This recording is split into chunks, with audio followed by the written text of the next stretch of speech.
Siyam na taong gulang ako nang maranasan ang itinuturing kong pinaka nakakatakot na pangyayari sa aking buhay. Nang iwan kami ng tatay ko, ay napilitan si nanay na iuwi ako at dalhin kanila lola. Bumalik siya sa Maynila upang magtrabaho at nagpapadala lang sa tuwing sahod niya. Kaya lumaki ako kanila lola. Nag-iisang anak lang nila si nanay at ako ang nag-iisa nilang apo. Kung kaya naman, mahal na mahal nila ako. Pero ibang iba talaga ang buhay sa probinsya kung ikukumpara sa Maynila. Kung kaya lumaki akong maraming alam sa gawaing bahay. Takbuhan ng tao sila lolo at lola. Mapatungkol man ito sa kanilang kabuhayan o sa kanilang mga karamdaman. Pero bago sila tulungan at gamutin ni lola, ay napapansin kong humaharap muna ito sa kanyang manika.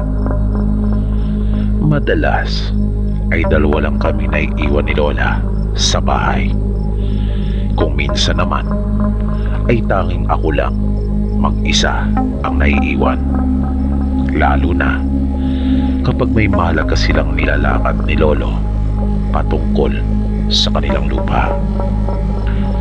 Minsan nang maiwan ako mag-isa, ay may naramdaman akong kakaiba. Parang mayroon akong kasama, bagaman wala naman akong nakikitang ibang naroon. At hindi nga nagtagal ay nalaman ko na rin kung sino yung aking kasama. Habang naglalaro kasi ako sa may sala, ay napansin kong bigla na lang gumalaw yung manika na mag-isa. Nakapatong ito sa ibabaw ng tukador, doon sa may pasamanong sadyang ginawa para lagyan ng mga palamuti. Kabilin-bilinan sa akin ni lola na wag ko iyong gagalawin. Pagkat minanapan niya iyon mula sa kanilang mga ninuno. Kung kaya kahit minsan ay hindi ko talaga iyon hinawakan, dahil ayokong magalit sa akin si lola. Pero nung araw na yon ay hindi ko na nagawa pang pigilan ang aking sarili. Sa biglaan kasi nitong paggalaw ay naagaw ang aking atensyon doon, dahilan para muli kong mapansin ang kagandahan nito. Nabuhay bigla ang interes ko na ito ay paglaruan. Pero hindi ko naman kaagad ito hinawakan. Ilang minuto ko pa itong pinagmasdan, na habang ginagawa ko iyon ay para bang lalo akong naaakit dito. At bigla na lang gumalaw ng kusa ang mga mata nito. Nakita ko talagang kumurap yung manika. Pero sa halip na matakot ay lalo pa akong namanga at nagka-interes na iyon ay paglaruan. Nung puntong iyon ay humarap na ako sa manika at akin iyong tinitigang mabuti. Makailang ulit pa itong kumurap at nakapagtatakang bigla ring gumalaw ang mga labi nito at ngumiti. Hindi ko maintindihan kung bakit parang lalo ko pang ikinatuwa iyon. Iba yung saya ang naramdaman ko, na hindi ko maipaliwanag ang eksaktong nararamdaman ko noong mga sandaling iyon. Kung kaya mas lalo pa akong lumapit dito. Gumalaw ang mga kamay nito at para bang iniayos din ang kanyang sarili at humarap sa akin. Iniunat nito ang kanyang mga kamay at tila ba gusto niya akong yakapin. Dahil dito ay tuluyan ko nang nakalimutan ang mahalagang bilin sa akin ni Lola. Dinampot ko na iyon ang dalawa kong kamay at niyakap. Nang dumikit ang katawan nito sa akin, ay nakaramdam ako ng matinding panghihina at antok na ang hirap pigilin. Kasunod noon ay bigla na lamang umikot ang aking kapaligiran. Nahilo ako at tuluyan ang nawalan ng malay. Hindi ko alam kung gaano katagal akong nawalan ng malay. Basta ang natatandaan ko, nagising na lang ako nang marinig ko ang boses nila lolo at lola nang sila ay dumating. Pero nakapagtataka, hindi nila ako nakikita. Hinahanap nila ako sa buong bahay gayong makailang ulit na nila akong nadaanan. At dito na ako kinabahan ng gusto nang mapansin ko na para bang hindi rin nila ako naririnig.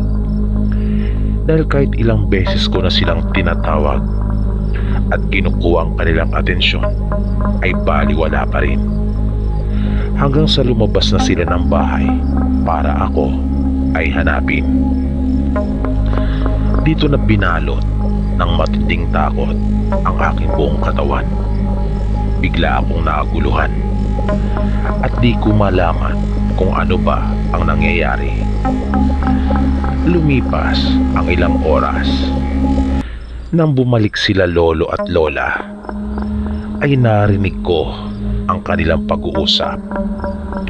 Hinanap nila ako at ipinagtanong-tanong sa mga taga roon sa amin kung kanila raw ba akong nakita. Kaya panay ang sigaw ko kanila lola at sinasabing nandito ako. Pero wala silang reaksyon. Hindi nila ako naririnig at nakikita. Kitang-kita ko ang namumugtong mga mata ni lola at bakas ang matindi nilang pag-aalala. At paulit-ulit na itinatanong kung saan na raw ba ako nagpunta. Biglang naghari ang katahimikan. Napaisip silang sandali. Nagkatinginan sila at halos sabay na napatingin sa aking direksyon.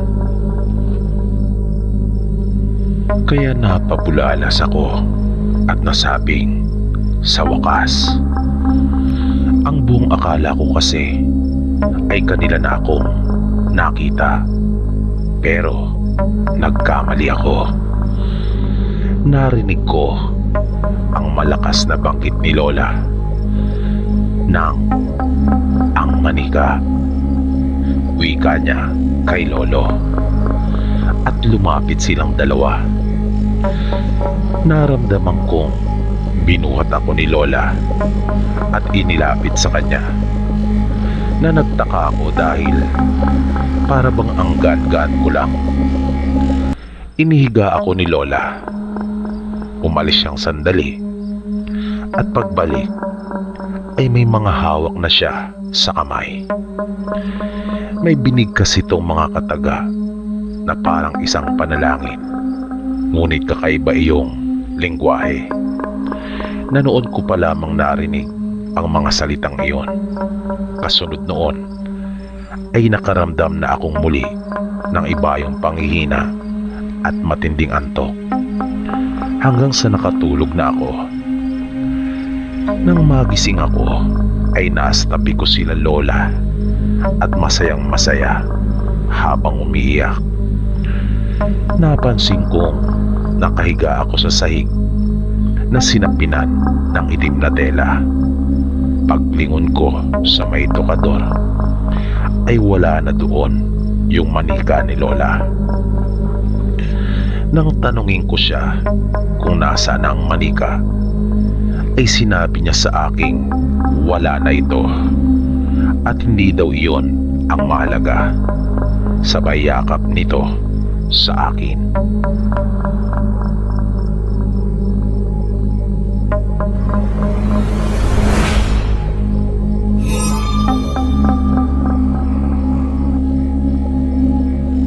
Buwan pa lang noon ng Marso ay pinag-uusapan na namin ang gagawin naming pagbabakasyon sa probinsya. Halos may 5 taon na rin kasi ako hindi nakauwi kanila papa. Noon kasi ay madalas kaming umuwi sa kanila. Pero mula nang mawala si papa ay hindi na namin nagawa pang magbakasyong muli. Malapit ako sa mga pinsang ko sa side ni papa.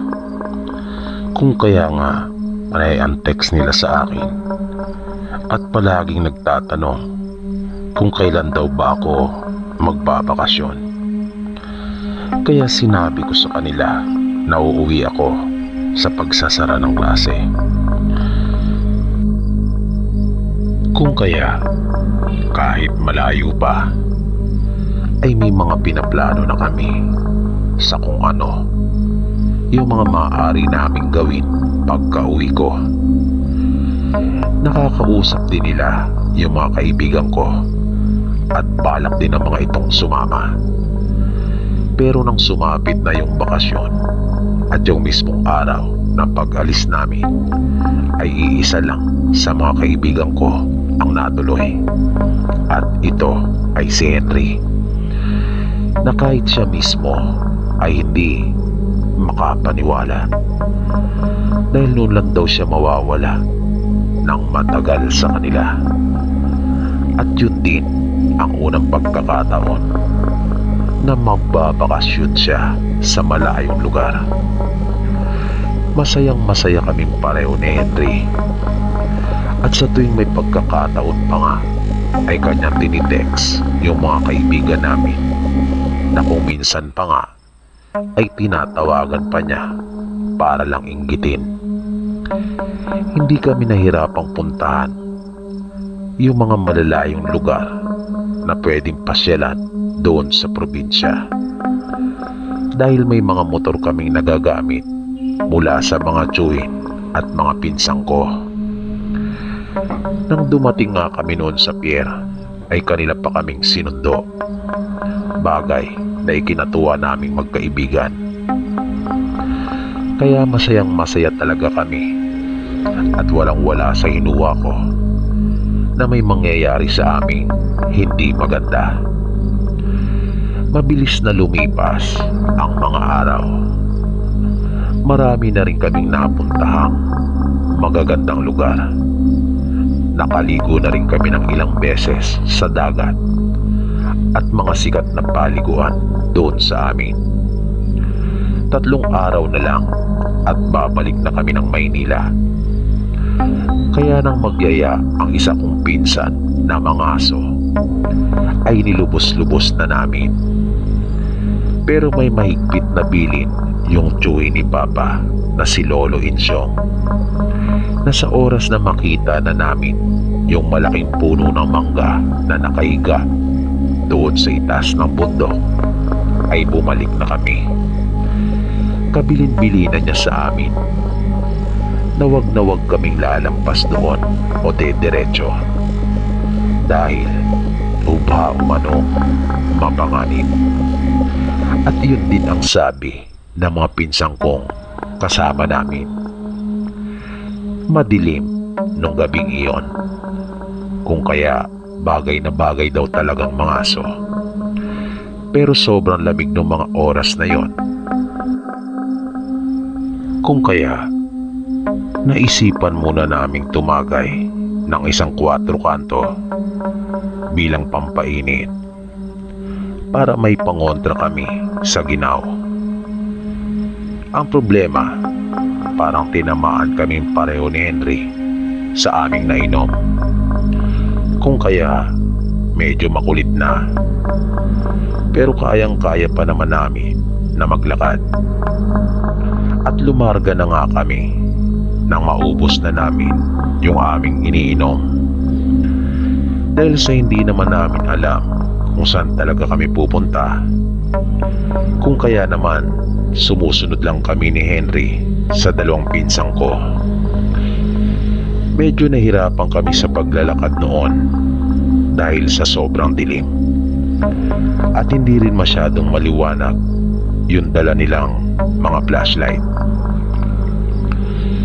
Nang nakalayo na kami mula sa bahay, ay nagsimula na rin kaming makakita ng mga ibon na mahimbing na natutulog sa mga sanga ng puno.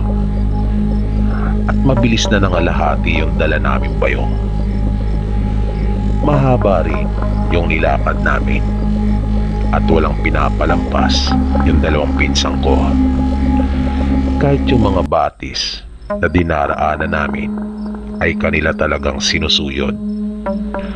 Kaya bukod sa mga ibon ay may mga hipon at hito din kaming nakukuha.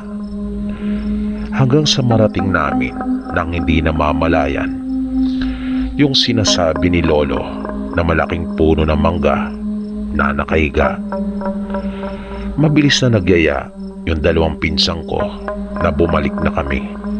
Pero nagkatinginan kami ni Henry. Nakiusap kami sa kanila na baka naman po pwedeng magpahinga na muna kami. Pumayag naman yung mga pinsang ko at naupo nga kami doon sa puno ng mangga. Nagsindi kami ng sigarilyo at nagkwentuhan. Sinabi ni Henry na baka po pwede naming alamin kung ano ba ang nasa unahan para nang sa ganon ay malaman na kung ano talagang bumabalot na misteryo sa lugar na yon. At kung totoo nga ba talaga.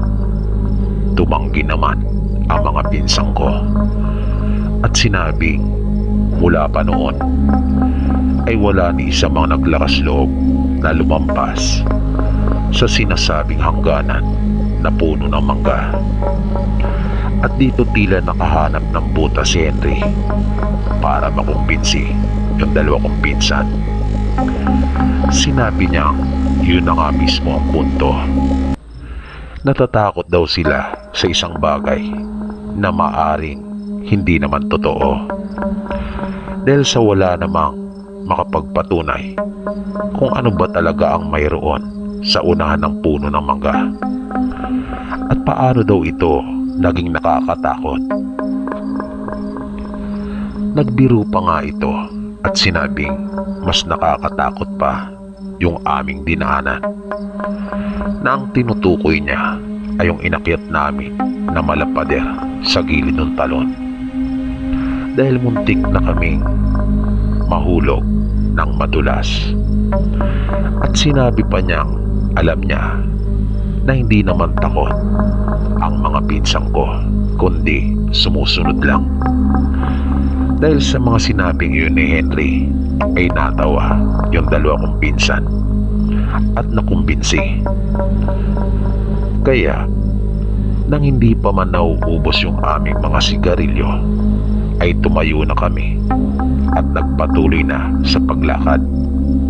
Kumindat pa sa akin si Henry at sumenyas, sabay na pabulalas ng katagang success. Pero hindi pa man kami nakakalayo ay may bigla na lang kaming narinig na isang malakas na pagpagaspas. Kung kaya kaagad kaming napalingon sa pinanggalingan ng tunog na iyon. At nasulyapan namin ang isang napakalaking pakpak ng panigi. Biglang nagdalawang isip yung mga pinsang ko na magpatuloy. Baka raw kasi senyalis na iyon na hindi talaga kami pinapahintulutan sa lugar na iyon. Pero sinabi namin sa kanila ni Henry na puro lang haka-haka ang naiisip nila. At sinabi naming wala namang ibang pakahulugan ang malaking paniki, na bulabog lang namin ito kung kaya lumipad. Pagpapaliwanag naming magkaibigan sa mga pinsang ko, kaya nagpatuloy na kami uli.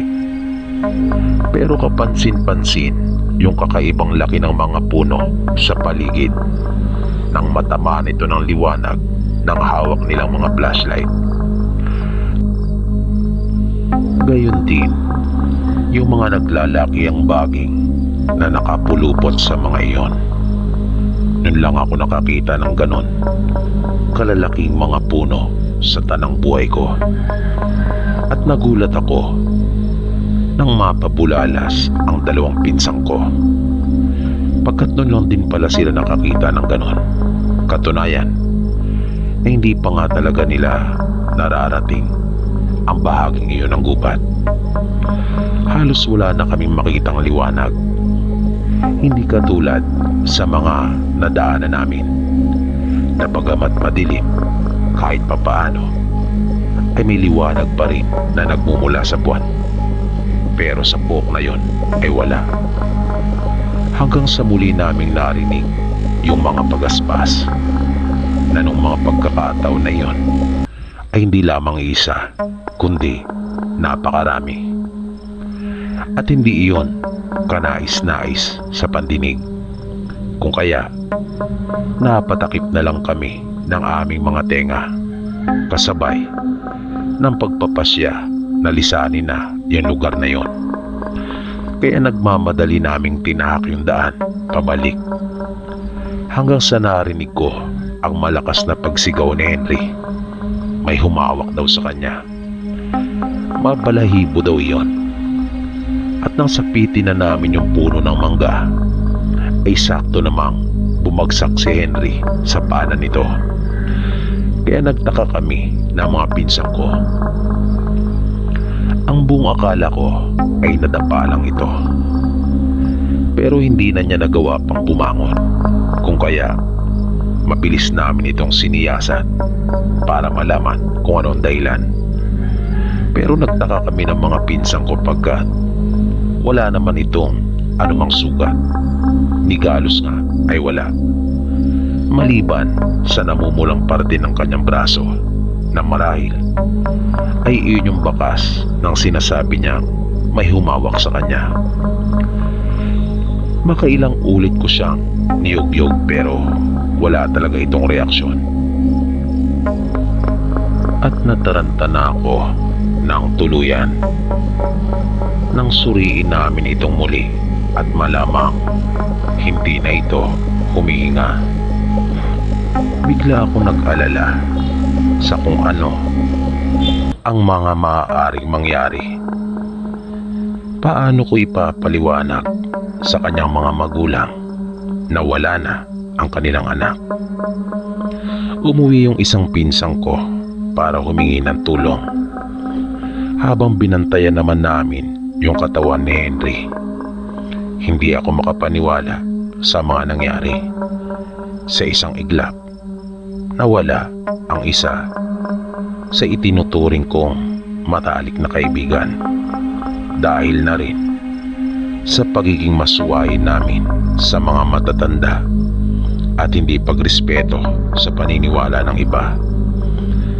Nung huli ay kinuwento din sa amin ni Lolo kung ano talaga ang tunay na dahilan kung bakit walang sino man ang naglalakas loob na pumasok sa puok na yon, pagkat luba pala talagang delikado, dahil isang dampi lang ang kinakailangan para wakasan ang buhay ng sino mang tao na papasok doon sa kanilang teritoryo.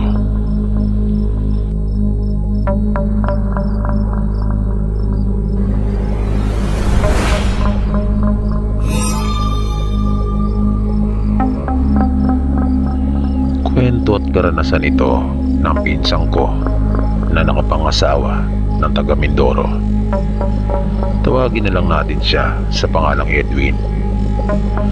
Noong mga panahong iyon ay buhay binata pa ang pinsang ko, at wala pa talaga sa isip niya ang pagpapalaki magkakapamilya. Mas matanda sa kanya ang babae at base na rin sa kwento niya ay napilitan lamang siyang pakisamahan ito. May diferensya yung babae kung kaya hindi rin sila magkaanak. Nagkaroon ng pinsang ko ng mga kakilala at kabarkada doon sa lugar ng babae at madalas silang nagiinuman. Laman din sila ng mga sayawan.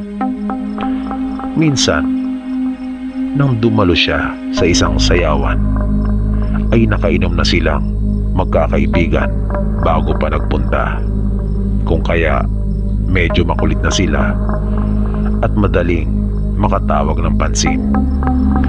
Isang lalaki ang hindi nagustuhan ang kanilang mga ikinikilos at nauwi sa mainitang pagtatalo na nagresulta sa rambulan. Kung kaya itinigil na yung sayawan, sinabihan sila ng kakilala nilang tanod na paparating na ang mga pulis. Kung kaya nagmamadali na silang umalis at tumakas. Naghiwa-hiwalay sila at nagkanya-kanya ng daan para mahirapan ang mga ito kung sakaling sila man ay habulin. Dahil sa pagiging sigurista ng pinsang ko, ay pinanatili niyang nakabukas yung kanyang balisong. Naisip niya kasi na baka inaabangan siya ng mga nakalaban nila. At dala na rin ng kalasingan ay kanya itong iwinawasiwas, lalo na sa mga masusukal na bahagi. Baka daw kasi may mga nagtatago doon. Baka daw bigla na lang lumabas at siya ay atakihin. Pero nang malapit na siya sa kanila, ay laking gulat niya nang bigla na lang siyang may masakyod. Kahit pa nga wala naman siyang nakikita. Kaya nagtaka siya dahil wala namang nasa kanyang harapan.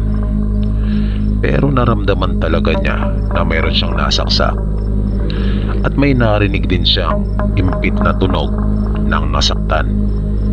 At kasunod noon ay yung pagtulo ng isang mainit na likido sa kanyang kamay at braso. Sa takot ay nataranta siya at mabilis na nagtatakbo, sunod-sunod at walang tigil ang ginawa niyang pagkatok sa kanilang pinto. At nang hindi pa rin siya pinagbubuksan ng kanyang asawa, ay kanya na itong sinigawan at pinagmadali. Takang-taka naman ang asawa niya at nagtanong kung ano raw ba ang nangyayari. Pero sa halip na sagutin ang mga tanong nito, ay dumiretso siya sa kanilang kusina at hinugasan ang kanyang kamay at braso. Natakot at nag-alala ang kanyang asawa nang makita iyon. Ang akala pa nga nito ay siyang nasugatan. Nang ayaw tumigil ng kanyang asawa sa pagtatanong, ay napilitan na rin siyang magkwento dito. Ikinuwento niya kung ano nangyari. Pero hindi pa man siya natatapos sa pagsasalaysay, ay nakarinig silang dalawa ng mga nakaririmarim na pagtangis at mga panagoy na ng kanilang pakinggang mabuti ay napag-alaman nilang nanggagaling iyon sa malaking puno ng sampalok na nasa gilid ng kanilang bahay. Rinig na rinig nila ang mga tinig na umiiyak na para bang isang buong pamilya na nagdadalamati, hanggang sa bigla na lang dumagundong ang isang napakalakas na kulog at nasundan ng tila ba nagngangalit na pagguhit ng kidlat sa kalangitan. Bumuhos ang malakas na ulan at umihip na bigla ang napakalakas din na hangin, na kanilang ipinagtaka ang pangyayaring iyon pagkat napakakalmado naman nung gabing iyon at wala man lang kakaunting senyales na uulan. Nagpatuloy ang malakas na pag-ulan na may kasamang malalakas na hangin. tumigil lamang ito ng sumikat ng araw. Nung humupa ay nakita nila ang malaking pinsalang idinulot ng malakas na ulan sa kanilang kabuhayan. Natumbang lahat ang kanilang mga pananim at inanod ang iba nilang mga alagang hayop. Pero kabilang din sa napinsala ang malaking puno ng sampalok na nasa gilid ng kanilang bahay. Nabuwal iyon at naglabasan ang malalaking ugat na para bang binunot talaga mula sa lupa. Mula noon, hindi na sila nagkakaroon ng magandang ani sa kanilang mga pananim. Kahit anong itanim nila ay kusa na lang itong namamatay. Kung kaya nung huli ay napilitan sila mag-asawa na lumipat na lang.